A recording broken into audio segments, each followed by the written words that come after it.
Now, before we get to number 1, I think it's important that we go down some notable mentions just so you people never ask me to talk about this stupid shit again. Highlight number 1, the Puffin books. Alongside Prisoners of Time was another series dedicated to releasing sci-monthly stories set to each Doctor, and I didn't like them nearly as much. I actually kind of stopped buying them after the third one.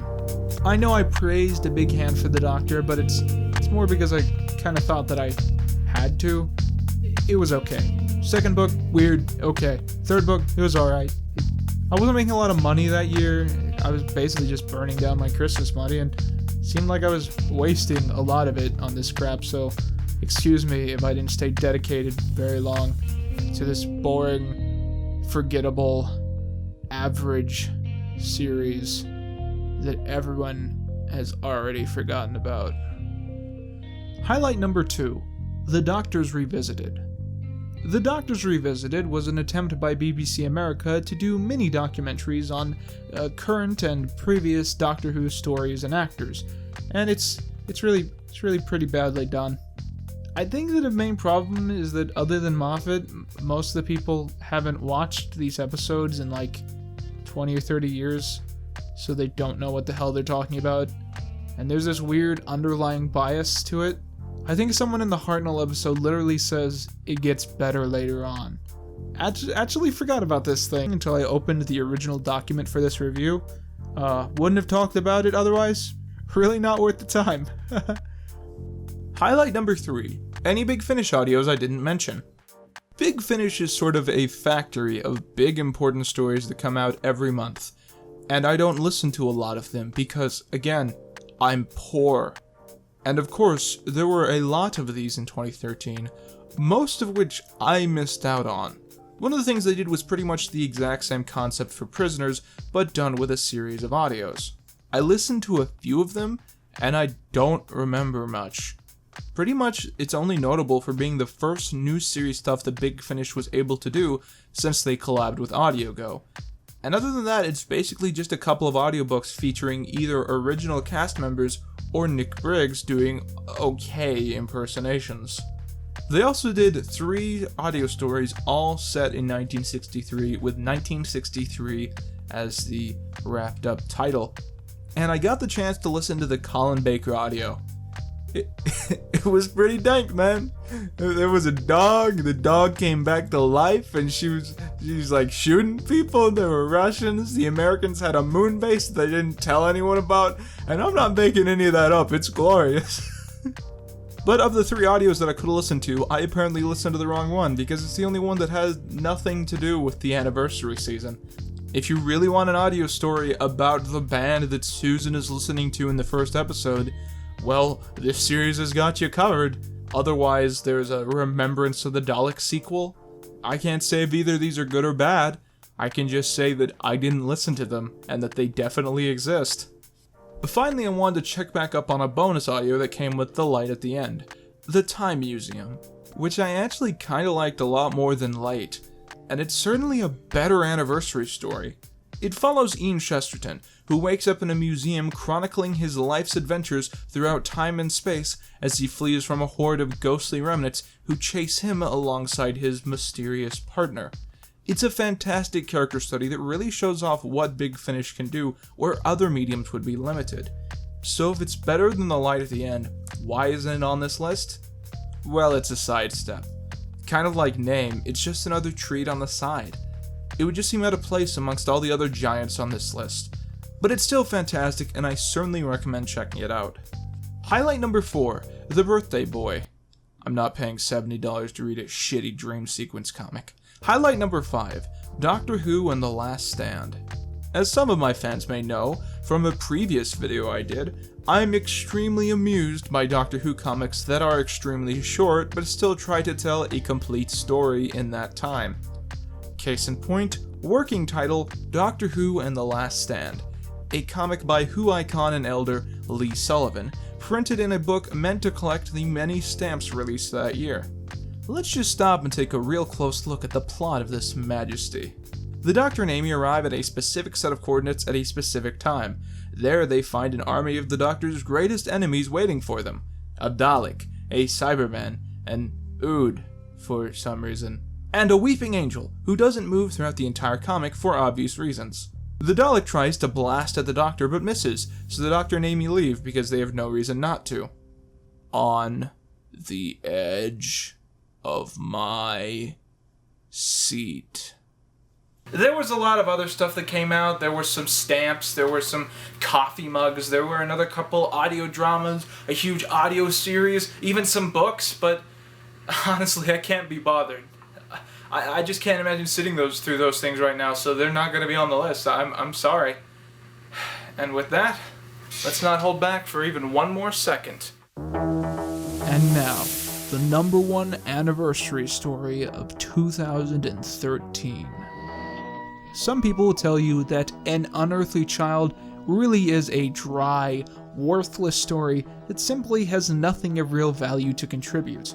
They'll say that the show really should have started off straight on the bat with the Daleks, and that anyone starting off on the show should really just skip anything that Earthly has to contribute. Those people are wrong.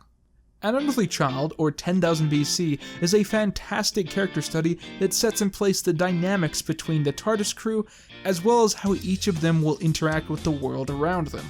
The great mystery of who the Doctor is and what he is willing to do, Ian's tendencies to find great skepticism in everything around him while Barbara tries to keep an open mind, Susan's juvenile mindset that can often only seem to get the group into new trouble. If the story had been written even slightly differently, it would have created a ripple effect throughout the entire black and white run of Doctor Who, alongside everything that actually followed afterwards. Without this initial four-parter, there is no Doctor Who.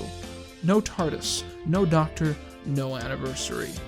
So why is it, 50 years since this episode first aired, there has never been a proper revisitation of it? Hunters of the Burning Stone is a direct sequel to An Unearthly Child, reuniting the Doctor with his original two companions all these years later after someone tries to kidnap the both of them. There has never, ever been a more flawless attempt by a story to seam the line between a gap in the show like this. By the nature of the fact that Doctor Who is a real TV show that has to be filmed without the aid of time travel, there's always going to be a line of separation between every era of Doctor Who, just by the fact that it's hard to cross that barrier. Madame Vostra is never going to meet Lightfoot. The older Doctors are never going to realistically appear in our modern world. Shakespeare is going to look like a different guy every few years, and multi-Doctor stories are going to mysteriously only include the more recent incarnations. That's what I love about Doctor Who comics. None of those rules apply. Well, except for the Shakespeare one. You can do whatever you want in a comic, and in no other medium would this story have been possible. If this were a TV episode, there's no way that they could have pulled off these effects. And if this were an audio episode, half the cast would sound like they were 95, because half the cast would be 95. The reason that An Unearthly Child so desperately needs a sequel is that it sort of just ends. The characters interact with a series of Neanderthals, who are experiencing a power vacuum as they have lost their leader, who held the significant power of knowing how to make fire. When one of the tribe's members sees the Doctor smoking, he takes him and holds him captive until he shows them how to make fire. In doing this, chaos awakens and the group has to flee in their ship.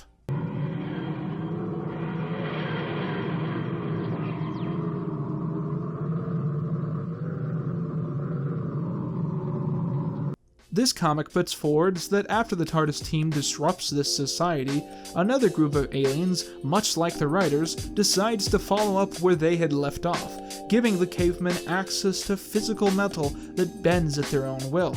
And with this, the cavemen become gods, crossing the cosmos in search of the teachers who had taught them so much before abandoning them so swiftly. This is brilliant. Because in doing this, they have taken a story from the start of the show that surely could not have been made even 10 years later, one which explicitly is against the average formula we expect to see, but is still absolutely fantastic, and they're giving it a direct lineage to something that we totally would expect to see in more recent Doctor Who stories. the direction and message is clear. It's one Doctor Who universe, not a series of separate timelines and takes on the idea, one big bubble containing every story from then to now. There's a big difference between bringing these guys back and bringing Adam back. In both cases, most fans probably wouldn't care. But in one instance, you're not supposed to care. And in the other one, you haven't been given the chance to care yet. If you want to pick up a copy of this comic, I really suggest getting the graphic novel, for two reasons. Reason number one, it's the only way you can. Reason number two, it has such fascinating and interesting behind-the-scenes info that justifies every step of the creative process behind the story that just makes you appreciate it even more. Look, it's available on Amazon, you can get a used copy for $8, that's a huge deal, and it's such a classic, I really suggest owning one in your own home. Okay, so Hunters of the Burning Stone is certainly the best anniversary story of 2013.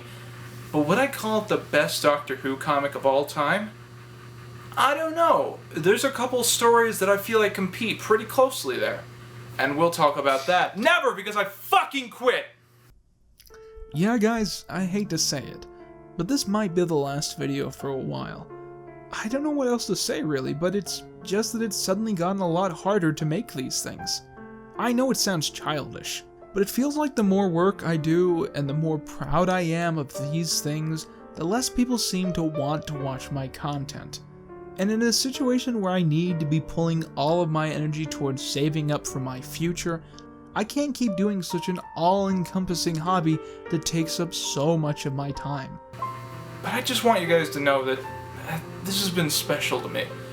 Every moment, every second, I'll never forget about this.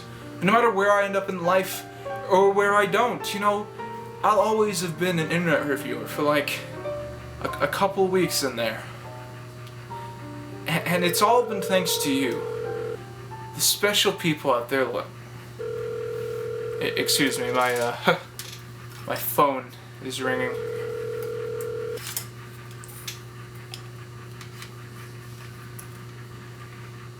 Hello?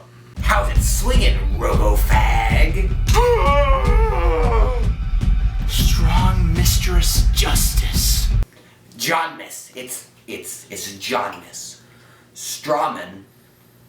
John Miss.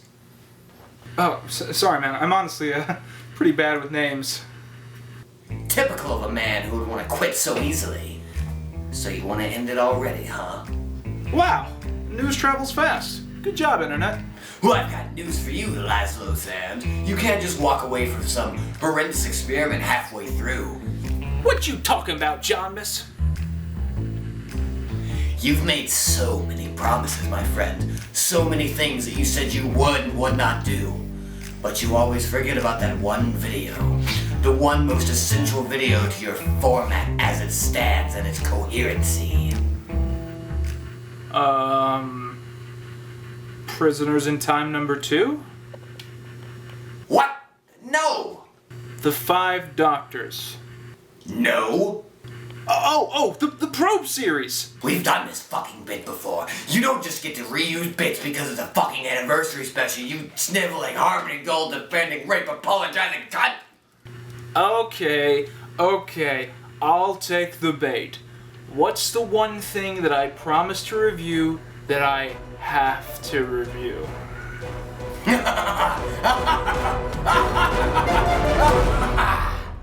The Series 3 Master Trilogy.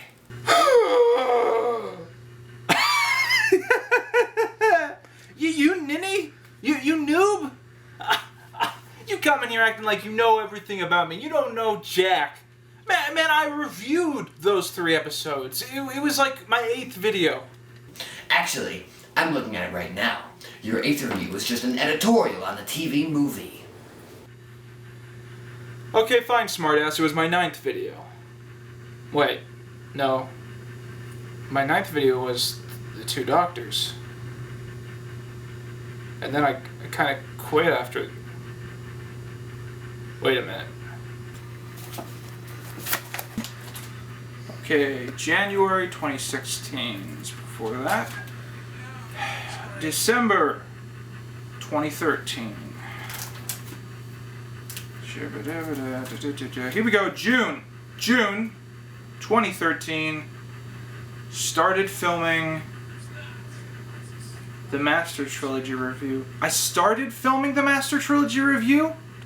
Hold on a second. Are you telling me that somewhere between my 8th video and my 9th video, there is a new video previously undiscovered which does not contradict anything that we've seen on the channel so far, cannot be denied, but has not been set up to this point, that now exists in an incomplete form that I have to hunt down and finish myself? Just look at what you found in your own couch cushions. You wanted to keep it buried, but now the curiosity is too much. You can't resist. You won't believe the horrors you'll find.